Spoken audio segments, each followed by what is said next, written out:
추억해보니까 2020년 6월 첫째 주일 오후에 이곳에서 하나님의 말씀 가지고 함께 여러분들하고 말씀을 나눴던 것이 추억이 되고, 꼭 2년 만에 다시 이 자리에 여러분들하고 말씀을 나누게 되었습니다.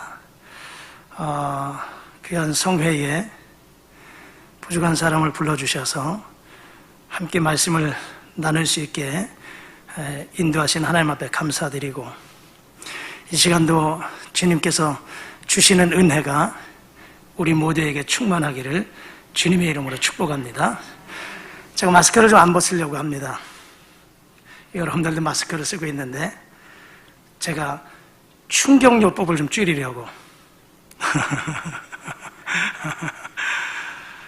실제로 코로나 때문에 마스크를 쓰니까, 코로나 때문에 일본에서 이 마스크 때문에 결혼하고 이혼한 사례가 생겼더구만요. 40대 이 요가 강사가 결혼업체를 통해서 의사를 소개를 받았어요. 이 코로나 기간이니까 마스크를 썼단 말이에요. 그런데 눈빛에 반해버렸어요. 그래서 결혼하고 2달 만에 결혼을 했습니다. 근데 결혼하고 나서 보니까 저는 그 기사를 보고 의아해했습니다. 2달 동안 데이트를 하면서 마스크 벗은 얼굴을 못 봤나? 근데 결혼을 하고 동거를 하면서 마스크를 벗을 거 아닙니까? 식사를 하더라도, 대화를 하더라도. 근데 마스크를 벗고 나니까 충격을 받은 거예요. 왜냐하면 마스크를 쓸 때는 눈에 너무 반해가지고, 그래서 결혼을 했는데 마스크를 벗고 나니까 치열이 막 불규치고 하고, 그리고 입술은 두꺼워가지고 충격을 먹은 거예요. 점점 더 미워지기 시작하는 거예요. 아침에 이 남편이 모닝 키스를 하려고 하면은 자꾸 밀어내는 거예요. 결국은 2달 만에 마음이 멀어져가지고 이혼을 했다고 합니다.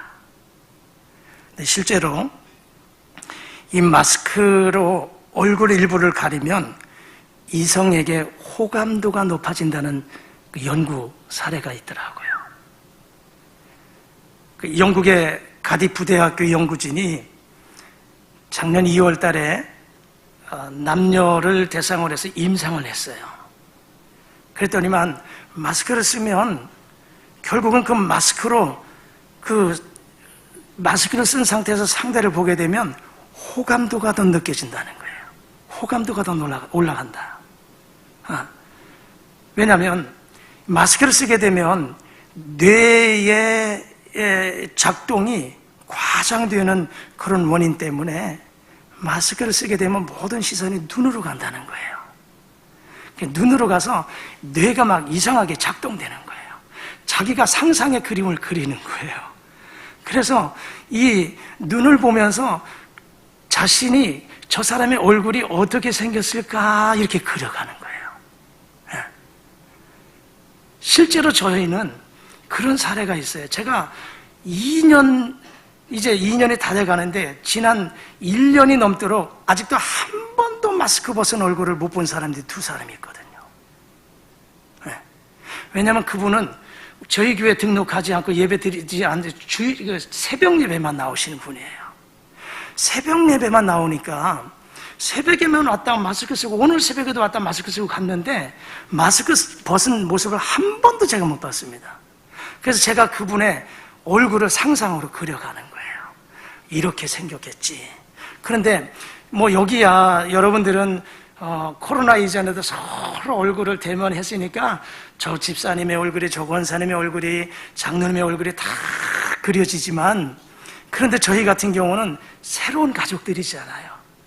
22개월 동안 새로운 성도들을 만났는데 아직도 마스크를 쓰고 있으니까, 주일 예배 이후에 식사를 하지 않으니까 마스크 벗을 일이 별로 없단 말입니다. 예배 끝나고 다 헤어지기 바쁘잖아요. 그런데 제가 예배 도중에 찬양을 하다가 설교를 하다가 성도들이 갑자기 마스크를 이렇게 벗으면서 있을 때가 있어요. 그러면 저 모습이었나 이럴 때가 있어요. 제가 깜짝 놀래요. 나름대로 그 집사님의 얼굴을 이렇게 그렸어요. 야, 참 얼굴은 이렇게 생겼겠다. 근데 마스크를 벗고 나면 제가 생각했던 얼굴이 아니에요. 그런 부분들이 있습니다. 피장파장이겠죠? 성도들도 제 얼굴 보면 야, 저런 모습이었나 그러겠죠? 제가 배를 감추려고 합니다. 요즘엔 날씨가 더워서 1시간 정도 예배를 드리다 보면 마스크 안이 땀이 차긴 하더라고요. 그러나 한번 쓰고 가보도록 하겠습니다. 교회 보고를 좀 드리고 말씀을 나누기를 원합니다. 오성능력교회가 목동 능력교회 당회장 목사님과 또 당회 여러분들이 참으로 큰 일을 하셨고 오성 지역의 영혼을 구원하기 위해서 거룩한 성전을 세우시고 참 너무나 뜻깊고 의미 있는 큰 일을 하셨습니다. 부족하지만 저희 가정이 2020년 7월 4일 입당 예배 후 오늘까지 딱 22개월 7일이 지났습니다. 22개월 7일이 지났는데 그동안 여러분들께서 배후에서 많이 기도해 주셔서 음과 양으로 사랑의 기도를 심어주셔서 제가 힘있게 좋은 결실, 많은 결실은 아니지만 그래도 지칠 때 있지 않겠습니까? 힘을 얻고 여기까지 올 수 있었던 것은 여러분 모두가 함께 배후에서 기도해 주셨기 때문이 아닌가 싶습니다. 할렐루야, 감사합니다. 7월 3일이 교회 창립 2주년 감사 예배를 앞에 두고 있습니다. 지난 3월 6일부터 7월 3일까지 또 꼭 120일 되더라고요. 120일 여리고 전도 작전을 선포하면서 지금 함께 나가고 있습니다. 외치라, 여호와께서 너희에게 이 성을 주셨느니라. 이 말씀 붙잡고 지역의 영혼들을 위해서 죽어가는 영혼들, 바위돌과 같이 단단한 그 심령들 깨지고 부서지고 녹아지고 변화되기를 위해서 여리고성을 정복했던 이스라엘 백성들처럼 제2차 전도 여리고 전도 작전을 선포하고 진행 중에 있습니다. 이 기회에 저희가 교회 부흥 성장 자립을 위해서 제가 보니까 부채가 없으니까 한 50명 정도면 자립의 발판이 될 것 같습니다. 할렐루야. 50명 되면 교회가 큰 일을 하면서 자립하면서 나갈 수 있을 것 같은데 그것을 지금 현재 1차적인 목표를 두고 함께 전진해 나가고 있습니다. 우리 모든 성도들이 마음의 태신자를 품고 잉태하고 영혼을 잉태하고 그들을 출산하기 위해서 전도작전을 펼쳐나가는데 전도 대상자들 작정해서 올리라고 했지만 잘 안 와요, 인원들이. 그러나 나름대로 고민하고 또 고군분투하고 있는 줄 압니다. 많은 기도 운동 가운데 그 중에 정오 기도회를 저희가 하고 있습니다. 12시가 되면 어디에 있든지 식사 도중이든 일을 하든 어디에 있든지 정오 한 1분만이라도 교회 성장을 위해서 영혼 구원을 위해서 기도하자. 저도 휴대폰에 잊어버릴까 봐 알람을 설정해 놨어요. 오늘은 끄고 왔습니다. 그래서 정오가 되면 엘리베이터 안에 있든지 차에 있든지 하나님 오성 능력의 부흥을 주옵소서 1분 정도라도 길을 걸어가면서도 함께 기도하고 있습니다. 여러분들 부탁드리기를 혹시 정오 생각나게 하시면 화장실에 계시든지 식사를 하는 시간이든지 생각나게 하시는 영이 여러분들이 오성능력교회가 생각나게 되면 교회 부흥과 성장을 해서 기도해 주시면 큰 힘이 되리라 믿습니다. 할렐루야. 지금 우리가 전도 대상자를 인태하고 매주 22개월 동안 매주 화요일과 목요일은 제가 전도합니다. 어제는 오후 3시에 중학생들 학교 시간에 맞춰서 나가서 전도하고 한 5시 반까지 학생들 전도하고 지역의 전도 대상자 찾아서 전도하고 왔습니다.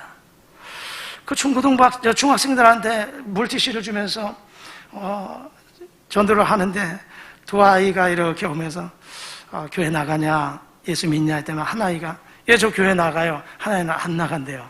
그래서 잠깐 복음을 전해서 아멘 그래요. 예수 믿고 천국 가자, 구원받아야지. 아멘 그래요. 교회는 안 나간다는데 아멘은 어디서 들었는지 아멘 그래요. 그 아이의 입술의 고백이 아멘 했으니까 아마 반드시 주의 영이 함께 하셔서 언제든지 어느 교회든지 그 영혼을 인도할 줄 믿습니다. 할렐루야. 그런데 어떤 아이는 전도지를 주면서 교회 좀 나가자 했더니만 바빠요. 힘들어요. 왜냐? 학원을 가야 돼요. 요즘 아이들이 학원에 지쳐 있어서 토요일 날도 학원을 가야 되고 주일은 너무나 힘들어서 오전엔 잠을 자야 되고 교회 갈 시간이 없다고 그러는 것입니다. 안타까운 모습들이죠.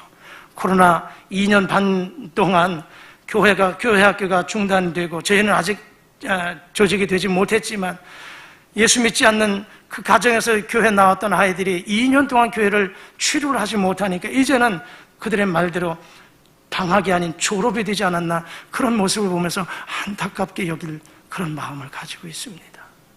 전담에서 어떤 어르신이 오세요. 물티슈를 줬더니만 그 물티슈 앞에 저희 교회 사진이 있거든요. 성결교회죠? 그래요. 예, 맞습니다. 저 예수에 대한 성결교회입니다. 어떻게 하십니까?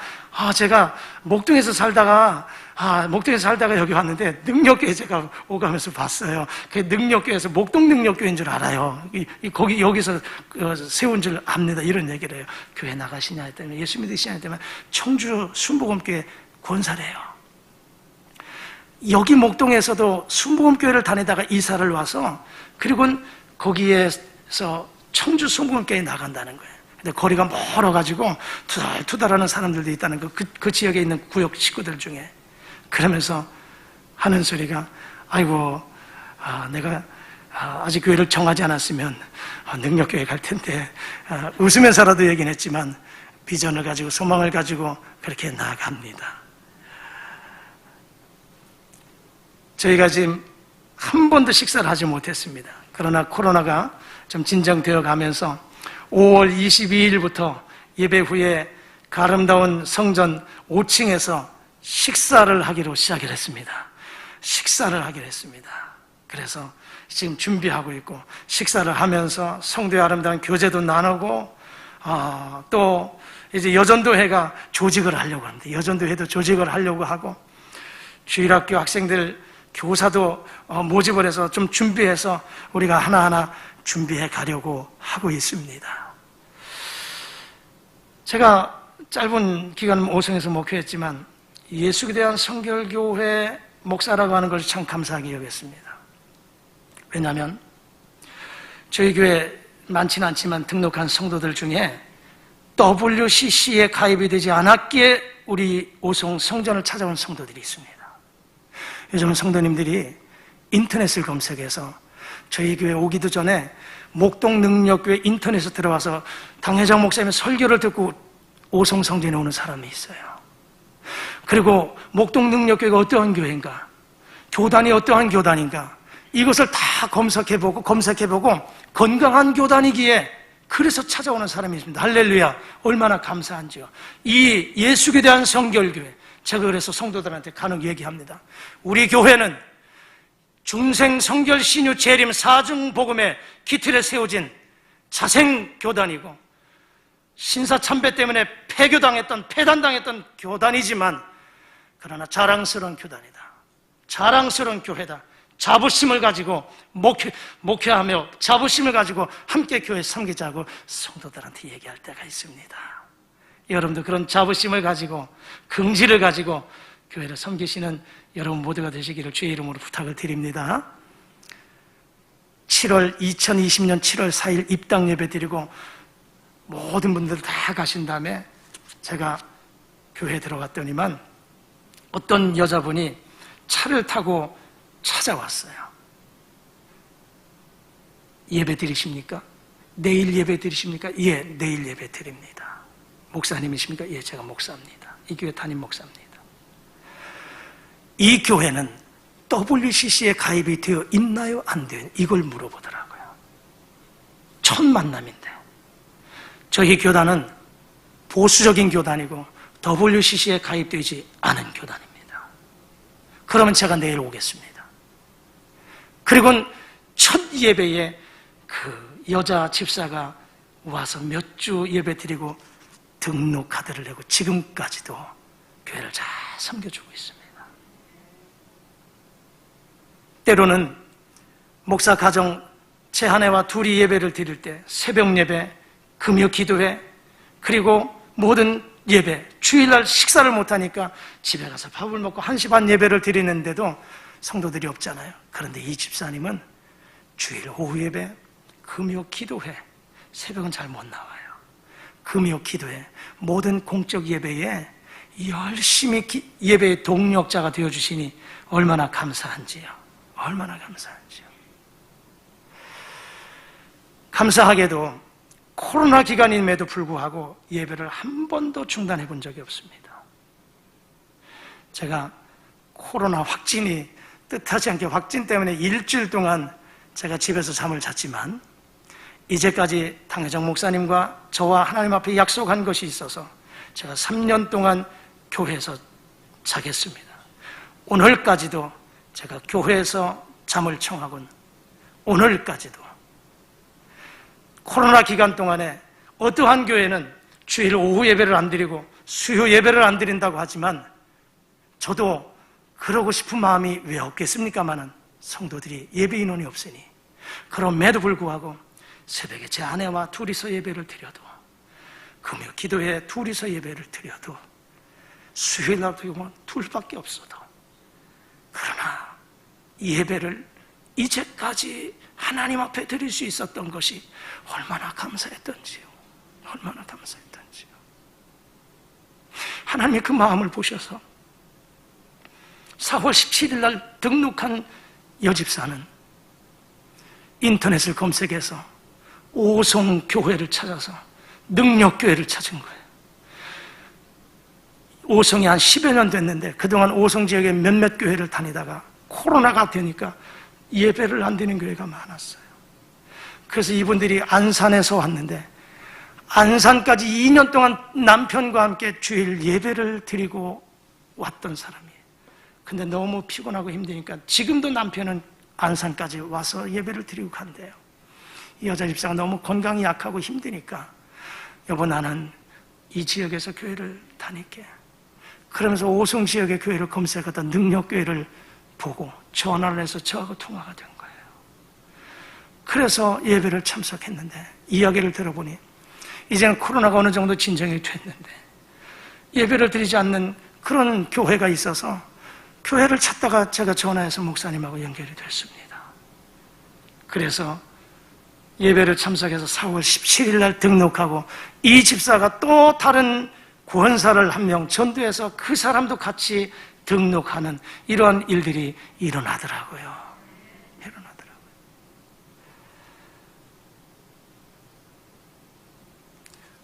주일 오후 예배는 어느 구원사님이 와요. 등록하지 않은 저희 교인이 아니에요. 그분은 몇 번 예배를 오십니다. 왜 오냐면 목사님 저희 교회는요 주일 오전 예배밖에 안 드려요. 오후 예배도 드리고 싶은데요 수요일 예배도 드리고 싶은데요 목사님이 당분간 오전 예배만 드린대요. 말씀이 너무 갈급해요. 너무 갈급해요. 제가 목사님 교회 가서 예배 드리면 안 될까요? 그래요. 오십시오. 제가 등록 권유하지 않습니다. 오십시오. 그럼 이분이 그 먼 거리인데도 불구하고 직접 혼자 차를 타고 와서 오후 예배를 드리고 가요. 저는 그러면서 힘을 얻습니다. 예배 인원이 오후에는 다 집에 가서 밥 먹고 올 시간이 빠듯해서 못 오는 사람도 있는데 다른 성도들이 그 자리를 채워주면서 예배를 드릴 수 있게 하니 얼마나 감사합니까? 이렇게 해서 지금 오고 있습니다. 목사님의 목회 방침에 따라서 저희 교회가 한 달에 한 번씩 교회 재정의 10분의 1을 선교비로 올려 보내드립니다. 왜냐하면 목사님의 또 목동 능력교회의 선교 방침에 저희도 지교회라 작은 액수지만 우리가 선교할 수 있는 그런 재정적인 기반은 안 되지만 작은 거라도 본교회 선교부에 올려드려서 거기에서 선교비로 지출하면 우리도 같은 의미를 가지고 선교하니 그렇게 하자. 그래서 지금까지 작은 액수지만 저희가 월 결산의 10분의 1을 올려드립니다. 작년에 330만 원 정도가 선교비로 올라왔더라고요. 제가 어제는 기도하면서 하나님, 오성능력교회가 매월 1,000만 원 이상 본교회 선교비로 올려드릴 수 있기를 원합니다. 제가 그렇게 기도했습니다. 할렐루야. 1,000만 원. 그런 역사가 일어날 수 있으면 좋겠습니다. 아니, 1,000만 원. 아니, 매월이나 1년, 참 1년이라고 했어요. 제가 깜짝 놀랐는데, 나도 정신이 없네. 당회장 목사님이 저는 좀 뭔 소리 하나 그러실 텐데 저도 놀래버렸습니다. 그런데 말하게 하신 분이 성령이니까 그렇게 될 줄 믿습니다. 저는 1년 1,000만 원 생각했는데 오늘 강대에서 매월 1,000만 원 얘기하니까 그렇게 될 줄 믿습니다. 꿈을 가지라 했으니까 나도 선포하고 나갑니다. 그런데 저희가 자체적으로 선교헌금을 매월 작정해서 선교헌금을 드립니다. 그것이 적어요. 많지 않습니다. 그것 가지고 인도네시아 한 선교사님 가정에 생활비를 조금 드리고 있습니다. 그리고 르완다의 부가루라 학교의 2,500명들 학생들을 위해서 저희가 기도하며 조금 선교비를 드리고 있습니다. 이야기 들어보니까 2,500명 학생들이 유치부부터 고등학생들까지인데 교복이 없으면 학교를 가지 못한다는 거예요. 교복비를 지원해달라고. 그래서 조금 기도하면서 선교비 보내드리고, 이제 지역의 위기가정을 몇 가정 선발해서 저희 선교부에서 선교헌금으로 섬기기로 작정을 했습니다. 이래서 조금씩 늘려가면서 지역의 오성성전을 알리고 교회의 그 기능과 사명을 감당하려고 조금씩 노력하고 있습니다. 이것이 하나님께서 기억하셔서 아름다운 것들을 이루어가시기를 주님의 이름으로 기대하면서 나아갑니다. 특별히 전도는 저는 이렇게 생각합니다. 제가 전도하면서 하나님, 저도 어떻게 보면 단기간에 모든 열매를 따고 싶어요. 근데 저는 이런 마음을 가지고도 합니다. 작물을 보면요, 비유를 들면 지금 농사철이라 굉장히 분주하죠. 4월 말이나 5월 초쯤 되면 밭에 고추모를 심습니다. 고추를 심으면 이것이 잘 자라서 7월달, 8월달 고추를 따고 9월달이면 빨간 고추도 땁니다. 근데 10월달 되면 그 고추대는 뽑아내야 됩니다. 근데 저는 하나님, 고추대를 심어서 고추모를 심어서 고추도 따고 싶은데, 그런데 복숭아 나무는요, 유실수는요, 어린 복숭아 나무 심으면 그 해는 복숭아 못 답니다. 적어도 2년, 3년 기다리면 복숭아가 몇 개씩 달려요. 사과는 5년, 7년 걸려야 기능을 합니다. 그런데 그 나무를 잘 심어 놓으면 15년, 20년은 그 이상은 그 나무에서 많은 열매를 땁니다. 중국의 모소 대나무라고 하실 겁니다. 모소 지역의 이 대나무는 대나무 씨앗을 뿌리면 4년 동안은 이놈이 꼼짝도 안 해요. 4년 동안은 3cm 정도밖에 자라지 않습니다, 대나무가. 근데 5년째가 되면 하루 30cm, 그리고 6주가 되면 15m를 자라는 게 모소 대나무입니다. 4년 동안 이 대나무는 바닥에 뿌리를 뻗어나가는 거예요. 뿌리를 깊게 뻗어나가고 5년째 되면 하루 30cm 쭉쭉 자라는 거예요. 오송성전이 사실은 지금 많지 않습니다. 많은 성도들이 아니에요. 그러나 비전을 품고 지금 씨앗을 뿌리지만 생명의 씨앗, 하나님의 말씀은 살았고 운동력이 있어 좌우에 날선 어떤 검보다도 예리하다. 생명의 말씀, 생명의 씨앗을 뿌리면 반드시 싹이 난다. 반드시 싹이 난다. 갈라디아 6장 9절 말씀하죠. 선을 행하되 낙심하지 말지니 포기하지 아니하면 때가 이름에 거두리라. 할렐루야. 우리가 선을 행하다 낙심할 때가 많습니다. 기대해보지만 열매가 없으니까 낙심합니다. 그러면 낙심하면 포기하게 됩니다.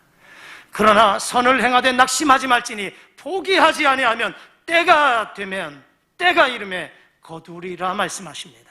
오송 성전이 비록 지금은 적은 인원들이지만 그러나 모소 대나무와 같이 그리고 사과나무를 심고 복숭아나무를 심는 것처럼 그런 큰 비전을 가지고 복음의 씨앗을 낙심하지 않고 복음의 씨앗을 뿌리면 반드시 거기에서 아름다운 열매로 풍성하게 맺혀지게 될 줄 믿습니다. 이 일을 위해서 함께 적은 인원이지만 몸부림치고 있습니다. 여러분들이 기도해 주시면서 함께 아름다운 공동체, 좋은 소식들이 전해질 수 있기를 주의 이름으로 부탁을 드립니다. 오늘 성회 마지막 날입니다. 오늘 이 성회 마지막 날 낮 시간인데 그동안 목사님들을 통해서 주옥과 같은 말씀을 통해서 여러분들의 마음이 기경되었을 것입니다. 기경된 그 마음에 이제 여러분들이 어떠한 말씀을 받아도 다 소화시킬 수 있는 그런 마음 상태가 되었을 것 같아서 제가 말씀을 전해야 되는데 이제 3층 밥을 지어도 설 익은 밥을 지어 드려도 그리고 죽을 써서 드려도 여러분들이 그 말씀을 잘 소화시킬 것 같아서 제가 마음의 위로를 받고 말씀을 전합니다. 또 마지막 날인데 말씀을 또 통해서 결단하고 또 세워가야 되는데 그것은 당회장 목사님께서 오늘 마지막 저녁 시간에 최종적으로 또 결론을 맺어주실 것 생각하면서 그래서 저는 오늘 편한 마음으로 오늘 주신 말씀 속에 주께서 주시는 은혜를 함께 나누기를 주의 이름으로 축복합니다. 어느 시대든 마찬가지로 모두가 다 힘든 시대였습니다. 저희가 어렸을 때도 그때 부모님 세대도 다 힘든 세대라고 말씀하셨습니다. 지금 이 시대 역시 마찬가지입니다. 특별히 생각지도 않았던 그런 2년 6개월 동안의 긴 코로나의 상황 속에서 장래가 불안하고 위태하기까지 합니다. 직장도 마찬가지입니다. 사업장도 마찬가지예요. 자녀들의 진로도 마찬가지고 가정도 마찬가지고 교회도 마찬가지죠.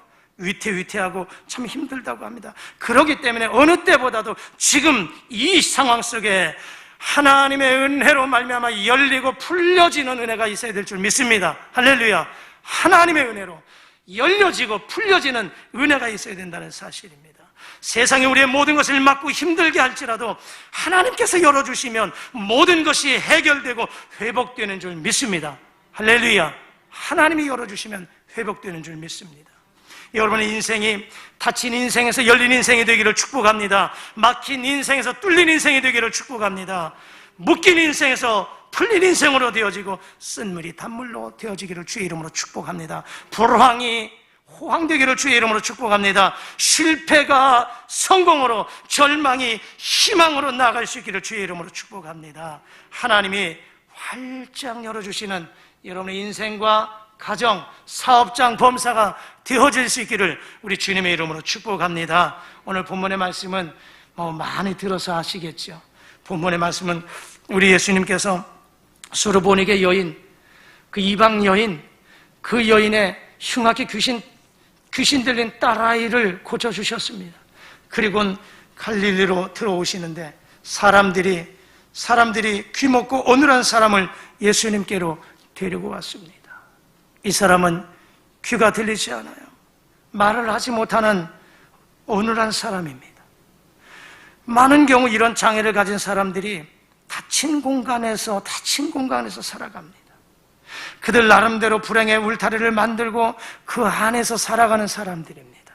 얼마나 불행합니까? 그런데 이 사람을 오늘 예수님께서 이 사람을 만나주셨고 그 사람을 향해서 에바다 하셨다는 사실이에요. 열려라. 에바다 하셨을 때 이 사람이 귀가 열리고 말하기 시작하였다는 사실입니다. 말하지 못하고 듣지 못한 이 사람, 그 인생의 무거운 짐을 지고 울타리가 자신을 에어매고 있던 이 울타리가 완전히 벗겨진 놀라운 은혜를 경험했다는 사실입니다. 그래서 오늘 본문 35절은 이렇게 이야기합니다. 35절의 말씀 다 같이 한번 읽어보도록 하겠습니다. 자, 시작. 그의 귀가 열리고 혀가 맺힌 것이 곧 풀려 말이 분명하여졌더라. 아멘. 분명히 듣기를 시작했습니다. 그리고 분명한 말을 하기 시작했습니다. 새로운 세대, 새로운 시대가 이 사람에게 열린 것, 즉 회복이라는 것입니다. 회복.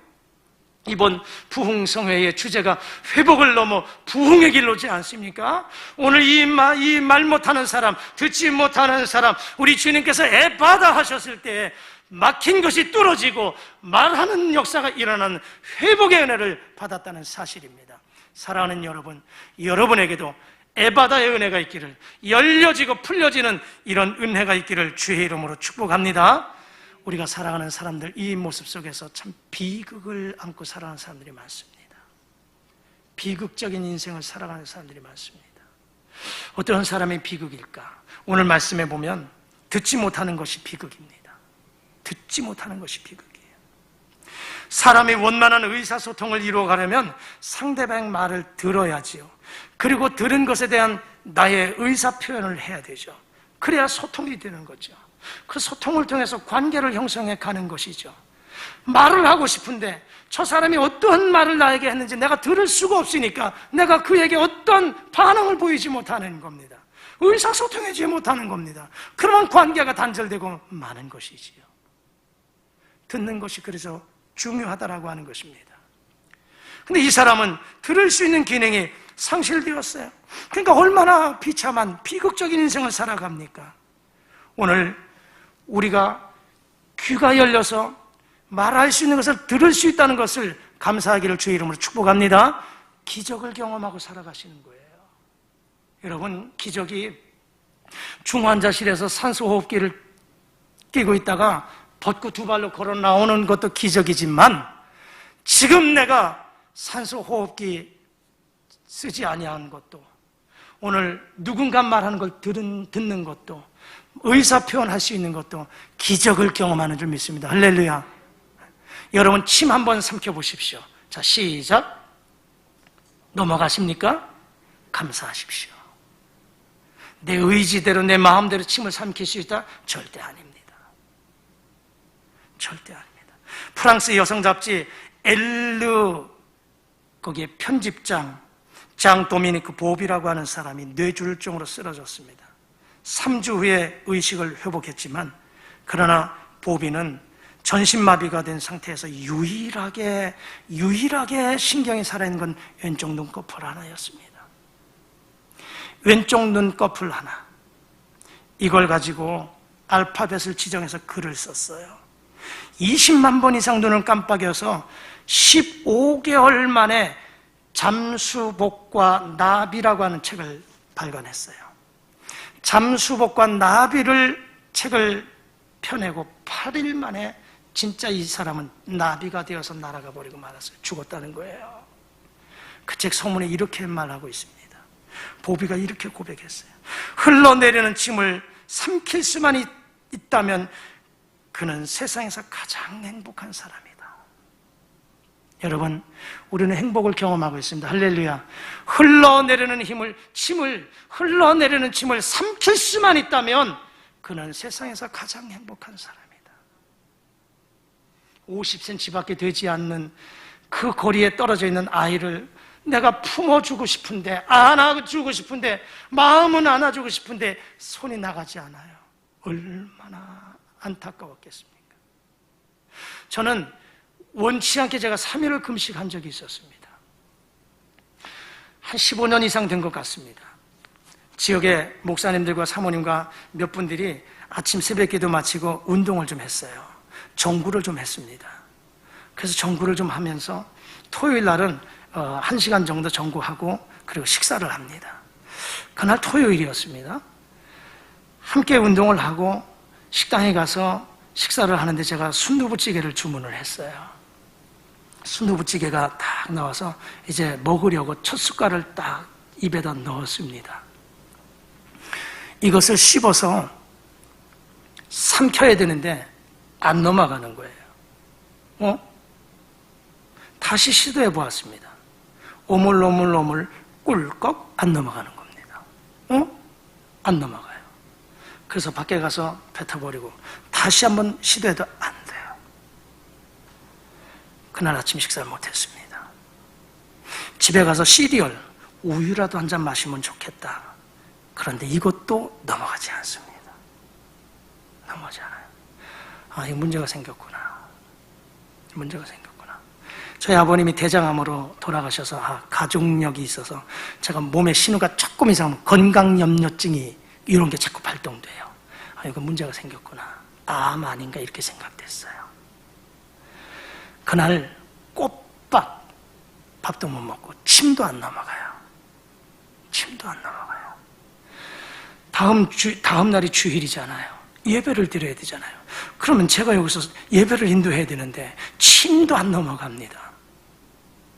어떻게 할까? 그래서 티슈, 휴지를 한 움큼을 준비해서 올라갑니다. 왜냐하면 배 타야 되니까요. 근데 놀라운 사실은 1시간 예배 동안에 침이 잘 넘어가더라고요. 할렐루야. 1시간 동안 침이 잘 넘어가요. 예배를 잘 마쳤습니다. 예배를 잘 마쳤습니다. 점심 식사 그날 하지 못했습니다. 그리고는 오후에는 지방회에서 직원 세미나가 있었어요. 제가 그 교회에서 지방의 직원 세미나의 사회를 봐야 되는데 걱정이 됐습니다. 그래서 올라가기 전에 역시 또 한 움치, 티슈 한 움치, 휴지를 주머니에 넣어가지고 올라갔어요. 왜? 찬송 부르다가 예배 인도하다가 침 안 나오고 하면 또 배 타야 되니까요. 그런데 놀라운 사실은 그 예배 인도하는데도 침이 꼴깍꼴깍 차 넘어가는 거예요. 그날 저녁도 먹지 못했습니다. 월요일 날, 토요일 주일이니까 병원이 쉬었잖아요. 월요일 아침에 내과를 찾아갔습니다. 그래서 뜻하지 않는 내시경까지 받았습니다. 이거 암이구나 이런 생각에. 그런데 내시경을 해봤는데 아무런 이상이 없는 거예요. 아무런 이상이 없어요.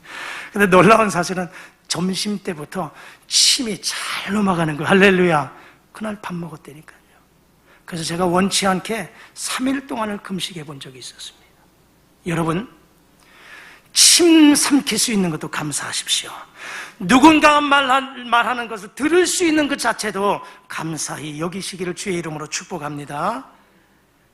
그런데 중요한 것은 육신의 귀는 열려 있는데 영의 귀가 막혀 있어서 듣지 못하는 사람, 이 사람도 비극적인 인생입니다. 육신적인 귀는 열려서 지금 들어요. 근데 영의 귀가 막혀서 영의 소리를 듣지 못한다는 사실입니다. 심령의 귀가 막혀서 위로부터 들려오는 하나님의 거룩한 음성을 듣지 못한다는 거예요. 성경을 읽어도 하나님의 음성을 듣지 못하고요, 말씀을 들어도 하나님의 음성을 듣지 못한다는 사실입니다. 얼마나 불행한 인생. 자연 속에서 하나님이 창조하신 저 자연의 모습을 보면서 하나님이 나에게 말씀하시는 그 음성을 들어야 되는데 그것 또한 듣지 못한다는 사실입니다. 신앙생활의 원리는 먼저 들을 수 있어야 되는 거예요. 들을 수 있어야 돼요. 그래서 로마서 10장 17절에 말씀하잖아요. 믿음은 들음에서 나며 들음은 그리스도의 말씀으로 말미암았다. 할렐루야. 믿음은 들음에서 나는 것. 가장 먼저가 들어야 된다는 거예요. 하나님의 말씀을 들을 수 있는 귀가 열려야 된다는 사실입니다. 예레미야 선지자도 말합니다. 귀가 있어도 듣지 못하는 백성이라고 말씀하시고, 예수님께서도 들을 귀 있는 자는 들으라 말씀하셨어요. 육신의 귀가 막혀서 사람의 소리를 들을 수 없는 사람 비극입니다. 그러나 육신의 귀는 열려 있어도 이 심령의 귀가, 영의 귀가 닫혀서 하나님의 음성을 듣지 못하는 이 사람도 비극적인 인생을 살아간다는 사실입니다. 이런 사람에게 우리 주님은 에바다, 열려라 말씀하셨을 때 이 사람의 귀가 열려진 줄 믿습니다. 할렐루야. 오늘 우리들이 이런 주님을 만나야 됩니다. 주님의 음성을 들어야 됩니다. 그래서 나를 향한 에바다가 되어야 된다는 사실입니다. 우리의 닫힌 귀가 열려야 된다는 것이죠. 그래서 열려져서 세상의 소리도 듣고 사람들의 소리도 듣고 이웃의 소리도 듣고 더 나아가서 하나님의 소리를 들어야 될 줄 믿습니다. 할렐루야, 할렐루야. 두 번째, 누가 비극일까? 듣지 못하는 사람 비극이죠. 두 번째, 말하지 못하는 사람 비극입니다. 오늘 분명히 이 사람, 귀 먹고 말 더듬는 사람 그랬어요. 말하지 못하는 사람 참 비극입니다. 세상에서 답답한 사람, 입을 가지고 있으면서도 말을 못하는 사람이죠. 듣지 못하니 답답하죠. 말도 못하니 답답하죠. 우리 인간관계 속에서 내가 무엇을 이야기해도 저 사람이 듣지 못하고, 나도 저 사람에게 무언 말을 못하니 피장파장 서로 답답한 인생이지요. 오늘 우리 주님께서 이러한 사람에게 에바다 하셨어요. 혀야 풀려져라. 할 말을 하고, 그리고 진리의 말은 전하고 꾸짖을 말은 전하라, 이 말입니다. 오늘 현대인들 가운데서도 말 못하는 벙어리들이 참 많습니다. 의에 대해서, 진리에 대해서 말해야 함에도 불구하고 자신의 한일함을 위해서 침묵하고 있다는 사실입니다.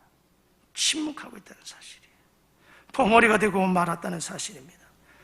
성경은 말씀합니다. 세상에 암울하고 어두울 때에 의인이 입을 열지 아니하면 저 돌들도 소리를 지르게 할 거다 말씀하시는 거예요.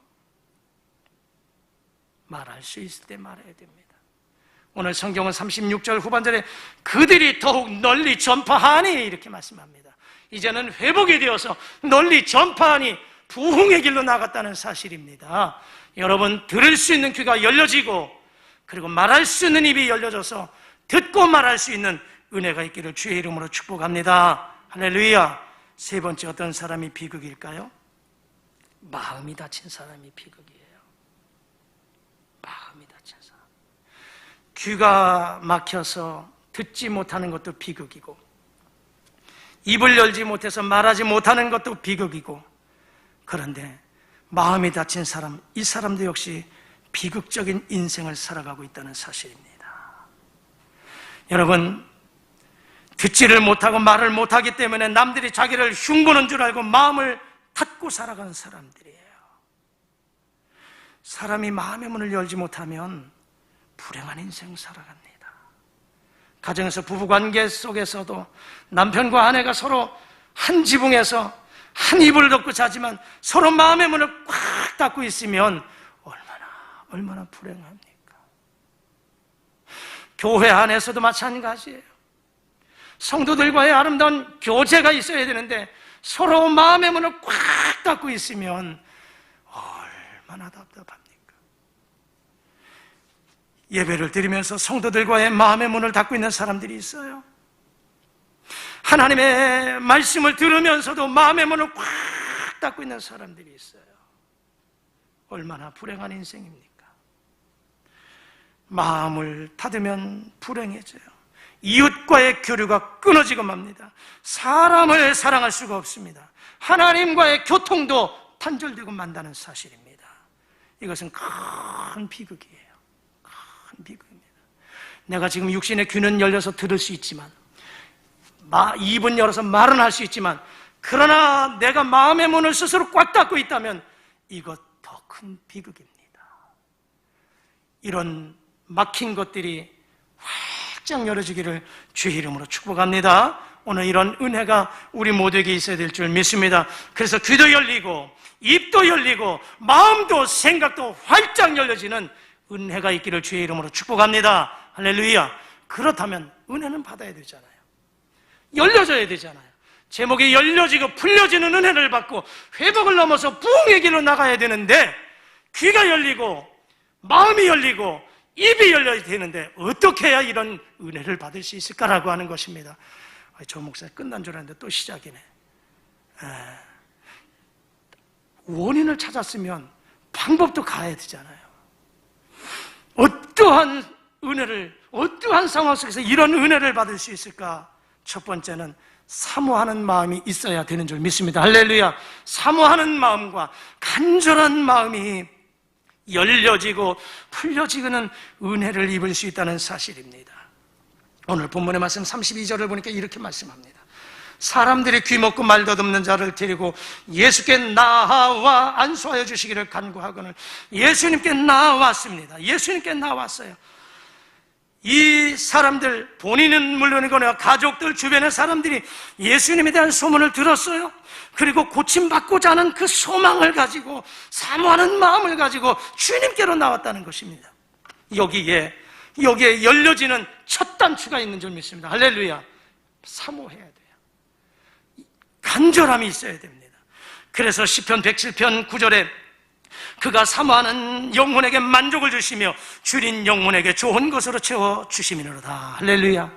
주님으로부터 은혜를 사모하며 나오는 사람에게 우리 주님은 은혜를 주시는 줄 믿습니다. 12년 동안 혈루증을 앓던 여인, 부정한 여인이었습니다. 그저 사람들 앞에 나오면 돌에 맞아 죽을 것 각오하고 주님께 나와서 다윗의 자손 예수여 나를 불쌍히 여기소서, 이런 말도 할 수 있는 용기도 없는 여인, 그저 주님 지나가시는 발걸음에 조용히 가서 예수님의 옷자락에 손만 대도 내 몸에 혈루 근원이 마를 것 같은 그런 사모함과 간절함이 있어서 주님께 나와서 살짝 예수님의 옷에 댄 것밖에 없었어요. 그 순간 우리 주님으로부터 능력이 나간 줄 믿습니다. 누가 내 몸에 손을 대었느냐? 이 여인의 간절함과 이 여인의 사모함이 12년 동안 혈루증에 고생하던 이 여인이 한순간에 열려지고 풀려진 은혜가 있은 줄 믿습니다. 수르보닉의 여인, 흉악히 귀신 딸, 얼마나 가슴 아파요. 내 자식이 그것도 귀신에 들려 귀신에 사로잡혀서 제대로 인생길을 살아가지 못하는데 그 모습을 본 그 어미의 마음이 찢어질 것 아닙니까? 주님께 나왔어요. 주님, 내 아이를 좀 고쳐주십시오.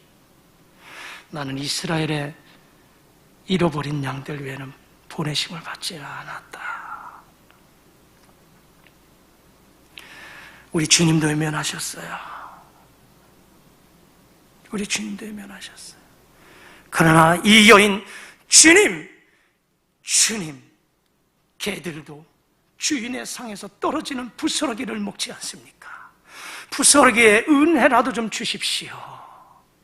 이런 간절함과 이런 사모함이 주님을 감동케 하셨어요. 따라 내 아이가 나았다, 이런 은혜가 임한 줄 믿습니다. 삭개오, 세리장, 물질로 부족함이 없는 사람입니다. 그러나 외로웠어요. 누구 하나 친구 되어주는 사람 없었어요. 그러나 주님 만나고 싶었어요. 달려갑니다. 사람들이 너무 많아서 볼 수가 없어요. 나무 위로 올라갑니다. 우리 주님 보셨어요. 삭개오야, 내려와라. 어떻게 우리 주님이 삭개오 이름을 하셨을까? 내려와라. 내가 오늘 너희 집에 유하여야 되겠다. 얼마나 기뻤는지. 불이 나게 내려와 주님을 영접하고 접대하고, 주님, 제가 이 재산의 절반을 가난한 사람들에게 나눠주겠습니다. 남의 것 토색한 것 4배로 갚겠습니다. 모든 재산을 다 내놓아도, 내가 거지가 되어도 내가 오늘 주님 만난 것에 내가 감사하고 주님 하나 만난 것이면 끝났다. 이 은혜가 삭개오에게 있었어요. 여러분, 사모하는 마음을 우리 하나님 아십니다.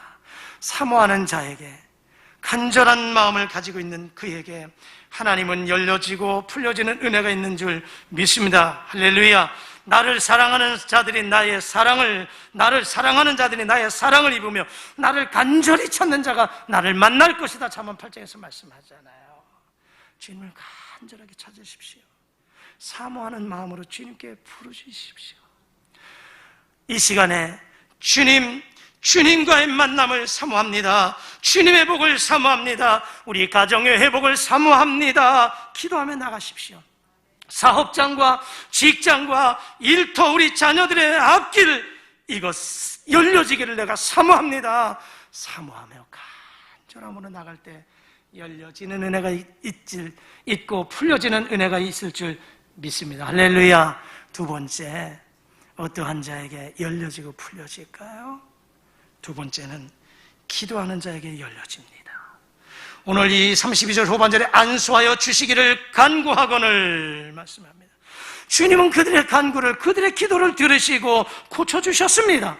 마태복음 7장 7절에 구하라, 찾으라, 두드리라. 구하는 자에게 주실 것이고 찾는 자에게 찾을 것이고 문을 두드리는 이에게 열릴 것이니라 말씀하셨습니다. 구하고 찾고 두드리라는 것입니다. 민족의 지도자 모세는 이스라엘 백성들을 이끌고 나가는데 엄청난 위기와 어려움과 힘든 일이 있었습니다. 조금만 어려움이 있으면 백성들은 원망과 하우성입니다. 차라리 날 죽여라. 다시금 애굽으로 돌아가자. 당신 때문에 우리가 이렇게 고생을 해야 되느냐. 지도자를 향해서 원망, 하나님을 향해서 원망 불평. 그럴 때마다 모세는 손을 들었습니다. 그럴 때마다 모세는 무릎을 꿇었습니다. 하나님 어찌하오리까? 하나님 저들에게 은혜를 주시고 하나님 문제 해결해 달라고 모세는 그럴 때마다 손을 들었습니다. 그래서 하나님은 이스라엘 백성들 홍해가 열려지고 하늘이 열려서 만나를 허락하셨고 바위가 열려 생수를 주셨고 앞길을 가로막는 그 대적들도 그가 기도할 때 하나님이 해결해 주신 줄 믿습니다. 할렐루야. 엘리야도 기도하는 사람이었습니다. 갈멜산에서 일대 850명 선지자들과 참신이 누구인가 싸웠어요. 기도하면서 기도할 때 하늘에서 불이 내려와서 제단을 살랐습니다. 기도함으로 3년 6개월 동안 저 하늘문이 굳게 닫혔던 것, 하나님이 엘리야의 기도를 들으셔서 하늘문을 여셨고 하늘에서 비를 내리신 줄 믿습니다. 기도를 들으시고 하나님이 문을 여신 거예요. 기도하는 자에게 열려지고 풀려지는 은혜가 있는 줄 믿습니다. 할렐루야. 세 번째, 찬송하는 이에게 하나님은 열어주십니다. 사도행전 16장 사도 바울과 실라, 그가 복음을 증거하다가 빌립보 감옥에 갇혔습니다. 발은 착고에 채워서 꼼짝할 수 없습니다. 그러나 그들이 행한 것은 한밤중에 하나님 앞에 찬양하며 기도할 때에 하나님이 그들의 기도를 들으시고 큰 지진을 일으키셨고 옥토가 열렸고 굳게 닫혔던 문이 다 열리고 모든 사람들의 매인 것들이 풀어지는 이런 은혜를 하나님이 허락하셨습니다. 찬송할 때 그 찬송의 기도를, 찬송의 소리를 들으시고 기도할 때 그 기도의 소리를 들으시고 하나님은 묶인 것 풀어주시고 막힌 것들을 뚫어주시는 은혜가 있는 줄 믿습니다. 할렐루야.